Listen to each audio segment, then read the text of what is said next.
Morning. இன்று ஒரு நிமிட வேத தியானத்திலே சுதந்திரிக்கும் பொழுது நம்ம இடத்துல இருக்கக்கூடாத விஷயங்கள், அதுல நம்பர் 1 என்ன சொல்றார் ஆண்டவர் அப்படின்னா, நிறைய பேச்சு இருக்கக்கூடாதுங்க. பாருங்க, எரிகோவை சுத்தும் போது ஆண்டவர் சொல்றாரு, நீங்கள் இந்த 6 நாள் வரைக்கும் அமைதியா இருங்க, ஆர்ப்பரியாமல் இருங்க, எதுவும் சத்தம் காட்டாமல் இருங்க, உங்கள் வாயிலிருந்து ஒரு பேச்சும் புறப்பட வேண்டாம் அப்படின்னு சொல்லி ஆண்டவர் சொல்றாருங்க.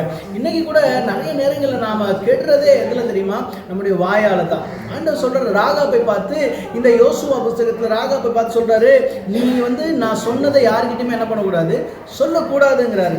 சில நேரங்களில் நாம கொஞ்சம் பேச்சுகள் என்ன பண்ணணும், கம்மி பண்ணணும். அப்போதான் நம்ம சுதந்திரித்துக் கொள்ள முடியுங்க. இந்த 6 நாள் அமைதியான 7வது நாள் ஆண்டவர் சொன்னோன்னு அவர்கள் ஆர்ப்பரித்தார்கள், துதித்தார்கள், எரிகோ கோட்டை இடிந்து விழுந்தது. கர்த்தர் உங்களை ஆசீர்வதிப்பாராக. ஆமென்.